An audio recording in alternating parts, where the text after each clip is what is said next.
not the right time is the most expensive lie that you will ever tell yourself.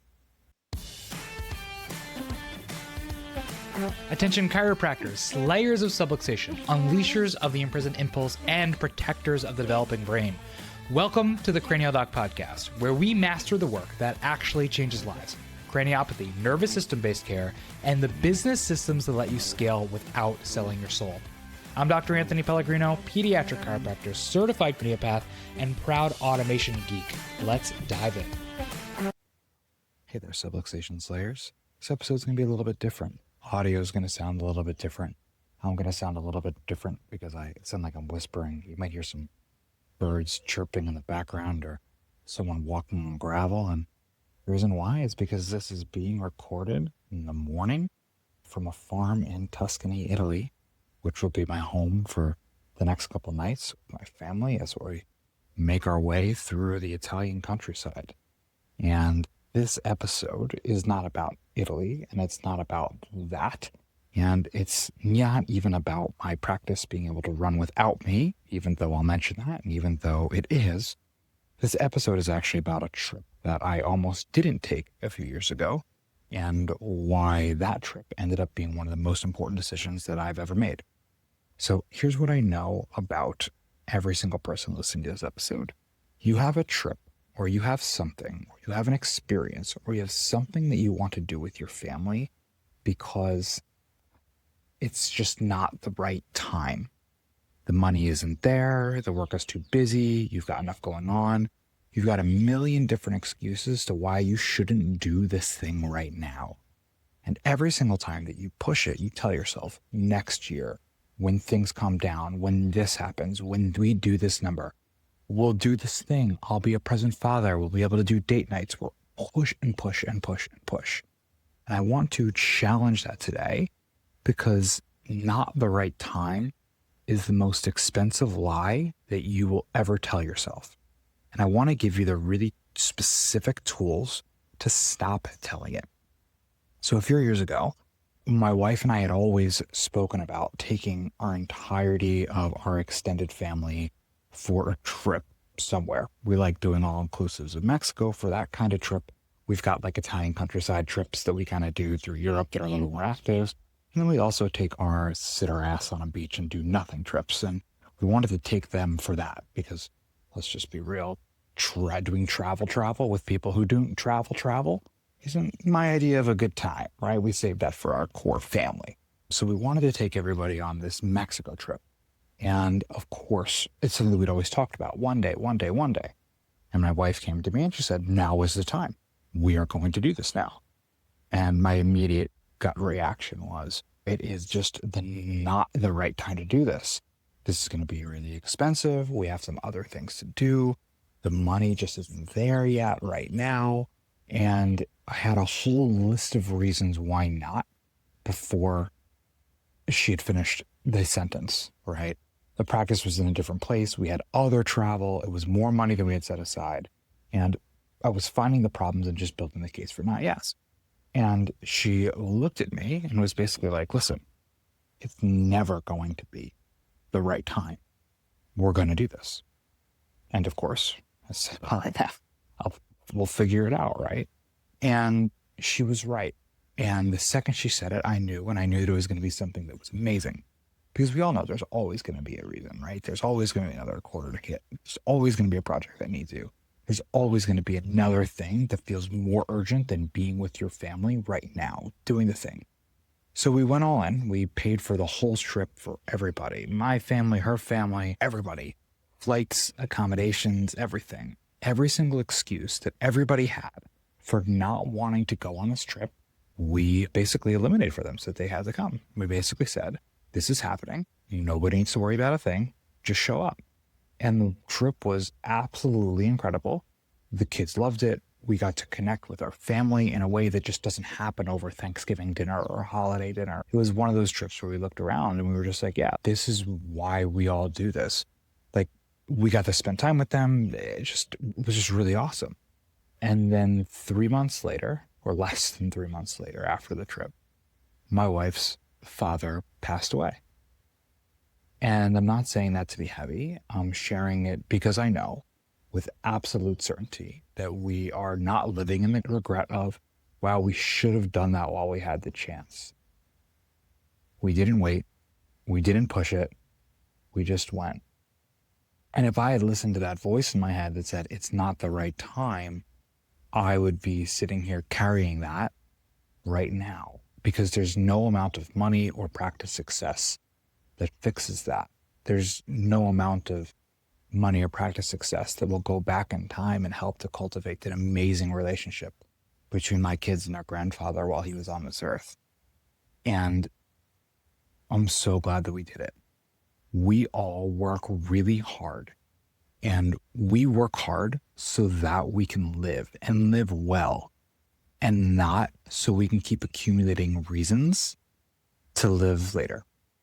All right, so let's go ahead and flip from the emotional to the practical, because telling you just to stop waiting without giving you a system for that is just, it's just motivational. It's a fugazi. It's not my thing. I want you to have hard, tangible thing. The mind's cool. You've already got the mindset, oh, I need to take a trip. Mindset's over. Let's get into the nitty gritty, right? Because if travel matters to you, if experiences with your family matter to you, or even if it's not that, you need to fund it the same way that you need to fund your taxes and your payroll. It needs to be separate. It needs to be automatic. It needs to be non-negotiable. I don't think we've mentioned on the podcast, but on the Cranial Doc email list, which you should be on the cranialdoc.com, I talk a lot about how the profit first system for your practice, where each month for us, at the end of the month, what we do, and this is a little bit of a change on what the actual profit first system is if you've read the book, but we've just adapted it to work for our practice, is so we have a certain percentage of our gross income that immediately gets moved into a different account, an interest-bearing account, okay? But it gets moved into a different bank, into a different account. We take a specific percentage of our gross and we put it towards profit, and we put a specific percentage away, and we put it towards taxes as well. And we don't look at that until the end of the quarter. And in the email list, I break down exactly what we do with that. And we kind of let our personal life work the same way. So we, of course, have money and expenses and different things that we need to live in our life, but we also have a series of funds as well that are non-negotiable or unexpected things that come up. So I know that I have 2 kids in school, and so we set aside every month the money that it takes to put them and pay in full for their school the next year. Like, we just set that aside right then. It's just a monthly expense because we know that that expense is coming. We know that shit in our house is going to break.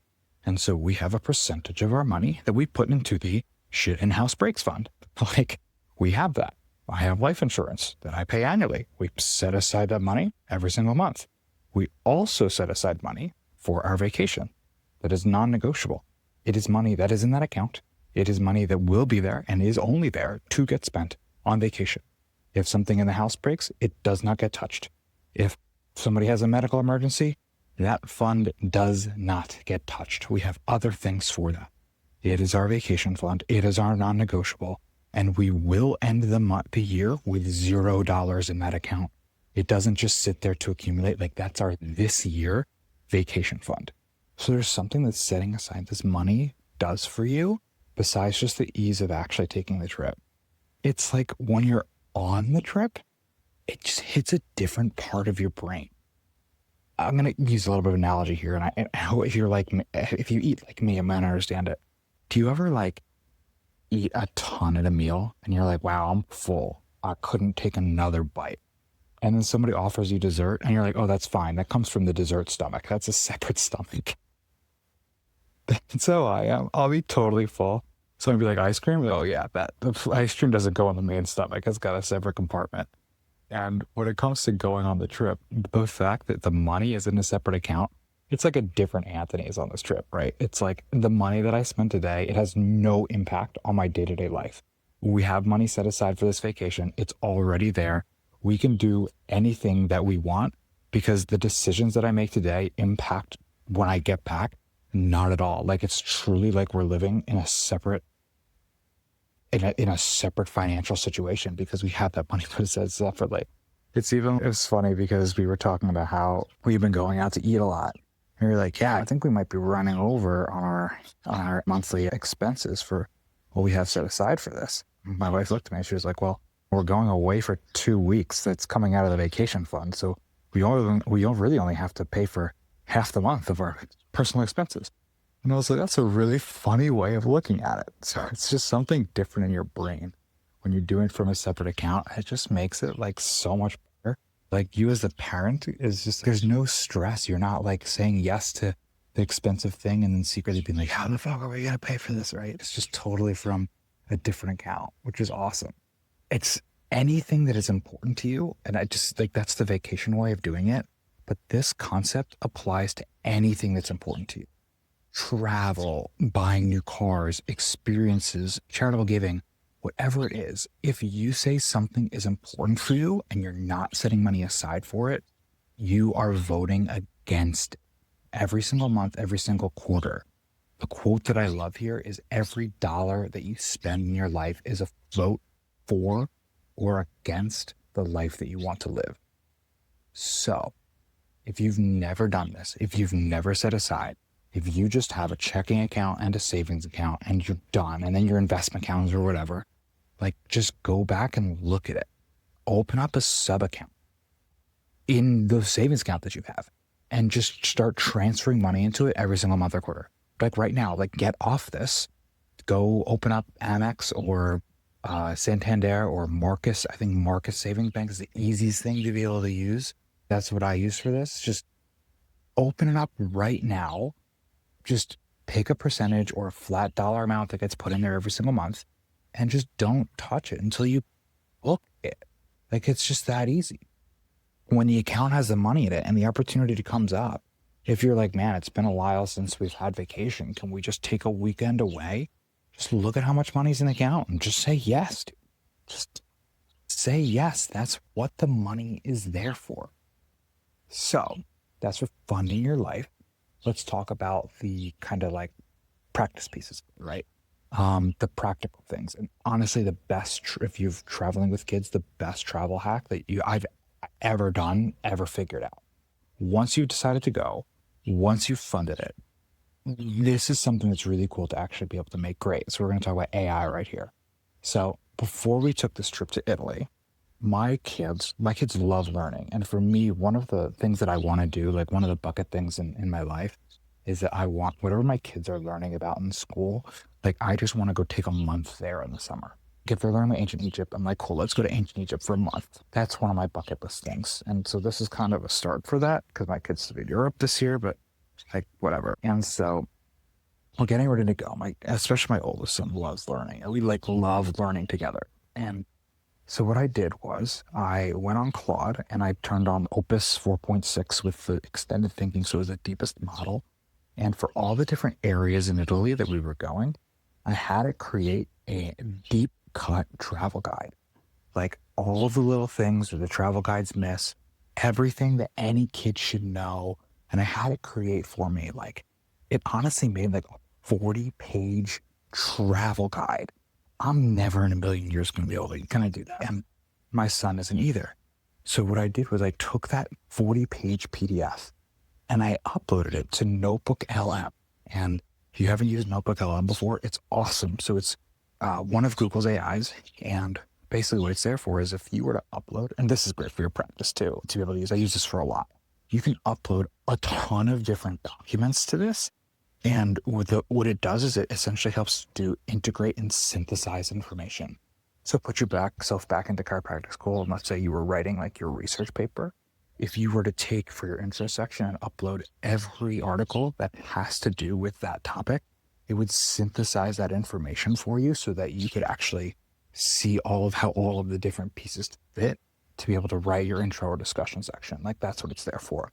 But it helps you, one of the ways it helps you learn this material is by creating videos, creating mind maps. And the best part is it will create you an audio podcast on this content. So what we did was I took all these different travel guides for all of these different areas. And by the way, it wasn't 40 pages. It was 40 pages for each location. We're talking like 160 pages of information that it gave us. And we uploaded it to NotebookLM. And I had it make me kid-friendly podcasts about where we were going. And I had it reference my kids' names and ages in the podcast. So it'd be like, all right, Milo, who's 5 years old, make sure you pay attention to this next part because you're going to really want to learn about the gelato in Florence. And it did this. My kids, this is what we've been listening to for the last month. They are obsessed. And now my oldest especially is like the tour guide. He's excited to be like, oh, well, this is what to know about Michelangelo's David. Did you know that he has heart-shaped eyes? He's 17 feet tall. Like, he was I saw an angel in the marble, and so I carved until I saw it free.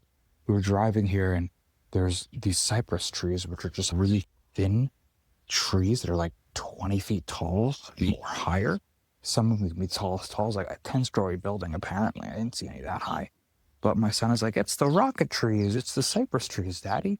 They can be taller than a building. And it's like, it's my 5-year-old, like pointing out plants and different things to know to look for. And he just loved it. It's just the greatest thing that I ever did for traveling with a family. And we listen to him in the car. We listen to it at bedtime. We usually have like our Tony box to listen to at bedtime. We were listening to the podcast instead. And my son, he knows everything about the church, the piazza. He's been getting up early. We were in Pienza for a couple nights.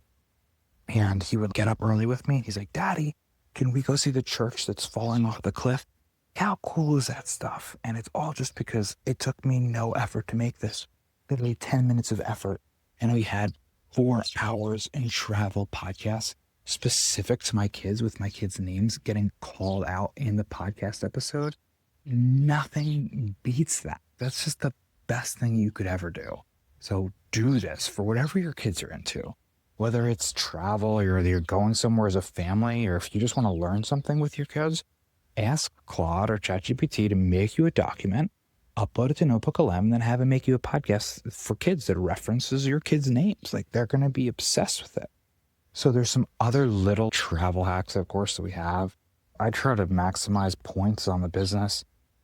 For years, I had the Amex Platinum for the business because I felt that it was really cool to have the Platinum card. But honestly, the Gold card gets you you get 4 times points on digital advertising. So our points with the Gold card were way better than the Platinum. So we got rid of Platinum and switched to Gold. And then the way that it worked out is we actually, for a lot of our spending, get better points for like the first $50,000 a year on the free Amex card as well. So like, we just maximize getting our points there. That's something that you should totally do. We like to use that for the flights and travel. It's just something you have to do or not. We don't always do that. We don't have enough points at this point to just fly exclusively first class with points only. We got to pay for that stuff, but we just try to maximize our points there. Your kids should have, of course, their own frequent flyer accounts. It's going to require that they have their email, like they have an email address. And so to be able to get those frequent flyer accounts, just to be able to accrue all those lifetime miles. So it's just something really simple for that. Rather than creating your kid an email address to get those, let's say your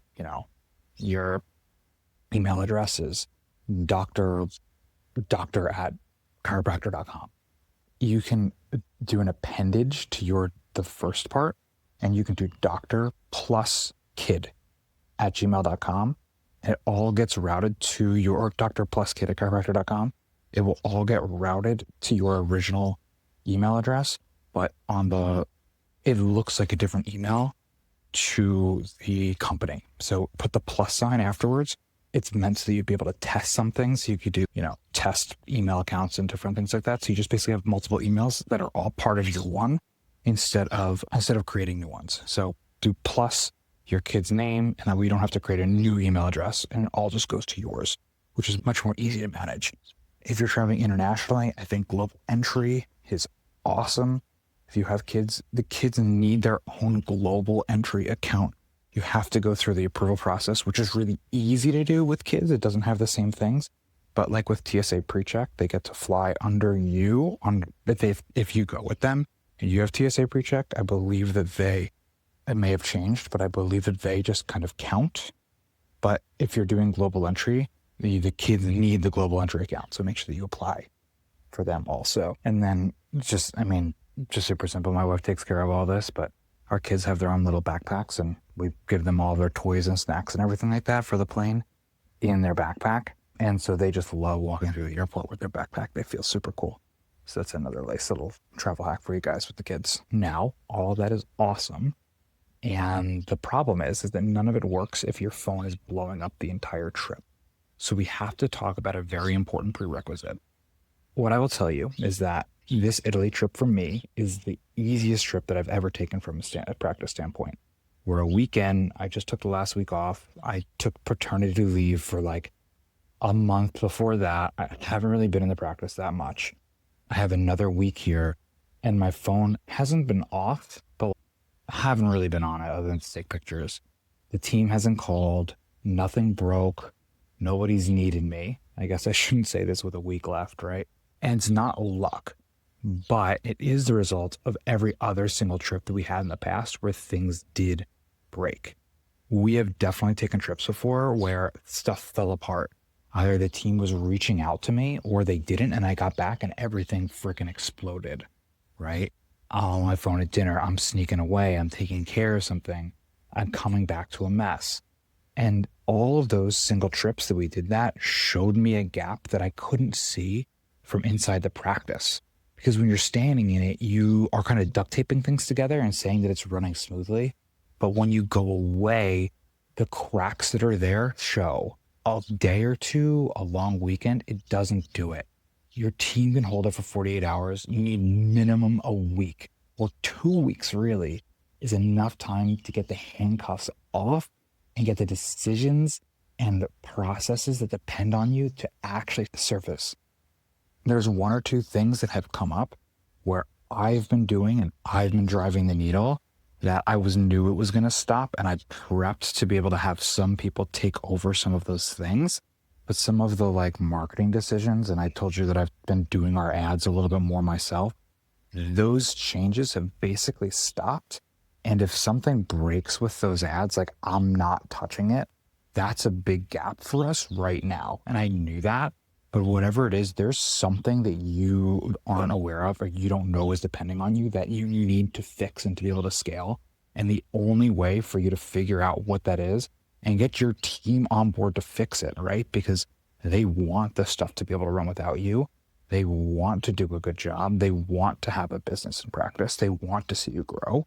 They're going to, when they feel the pain of it too, because you were gone, they're going to be the ones coming to you and saying, oh my gosh, we need to fix this because this is what happened when you weren't here and we can't have that. So at this time in practice, I have the people and the systems in place that can really make all of the day-to-day decisions. And honestly, they get excited and proud when I go away. They don't want to call me. They want to have stuff fixed because they want to be the person that can do it and makes them feel good. Is be able to handle something like you're a manager, they got it. And so making sure that your team sees that vision and you have the right people in the right place to be able to do this and make those decisions is really what's important. If you're making every single decision in your practice and your team doesn't see the vision of this, it'll never work. So right now I have the people in the place who own the day-to-day, and which is awesome, right? I have my office manager. I have one of my associates is Dr. Allie, who's amazing. She is our director of clinical care. So my role has kind of elevated beyond patient care right now. I'm not in the day-to-day on that. I'm working on some other things, and that's part of our journey, right? And so with that being said, my team doesn't tolerate me being gone. They actually want me to go. They get proud of the fact that they don't have to call me. Like, they're proud of it. Look at what happened and look what I fixed while you were gone. They show it to me like on a silver platter. Look what we did while you were gone, right? They get it. They know what we're building. And importantly, I mean, we've been in practice for 10 years. My office manager's been with me for 7. She was there with me before I had kids. And they like love my family like it's theirs, right? They want us to go on vacation and make memories with our kids. I'm burning the midnight oil, like, and just working too hard. They'll look at me and be like, yeah, but are you hanging out with your kids? Like, this is cool. We love that you're putting in the work and we love how your mission and vision, but like, are you giving your kids enough time? So get off my case about it, right? And I think that's just a culture thing that I'm super proud of. You can't mandate that, right? But you earn it. And you earn it by going away, watching things break, coming home, fixing the gaps, going away again over and over and over for years. So if you're early in this, here's what I say. Don't use the my practice isn't ready as the reason you don't go. It's the same thing that we talked in the beginning of it's not the right time. Just start with a few days. That's it. To go to a long conference and take the Thursday off, take the Wednesday off, see what breaks, fix it. Go for a week, see what breaks, fix it. Each trip I want you to view as a stress test. Now, I wish that, using a vacation for a stress test for your office would allow you to write it off. I'm not. I'm only going on vacation so that my office can break. No, I don't think your accountant would approve of that. But I think that's a funny thought, right? The point is that each stress test should make the next trip better. Your practice is never going to be ready if you don't leave it long enough to find out what's actually missing.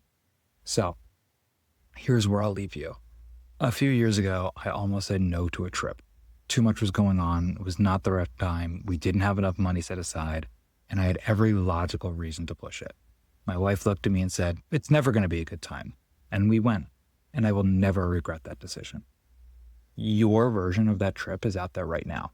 There is something, someone, some event that you keep pushing and saying you'll do it when things settle down.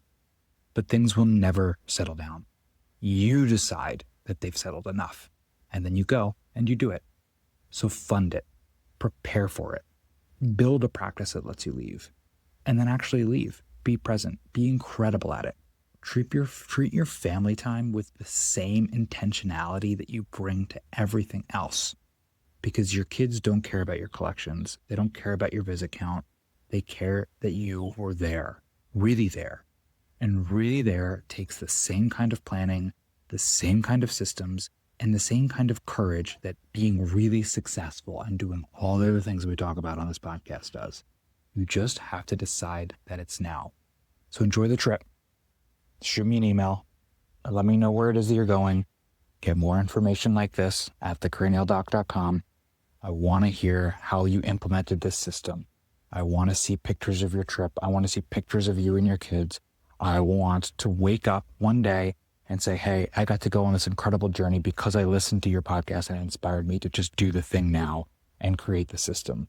I love that for you. I love chiropractic, but I love you and what we can bring to the world and how we can change the world, not just through our practice, but through the amazing kids and experiences and vision and mission and philanthropy and philosophy that we get to raise our kids in. I think that's just, if not more, cool. So go out there, slay some subluxations, and make some memories.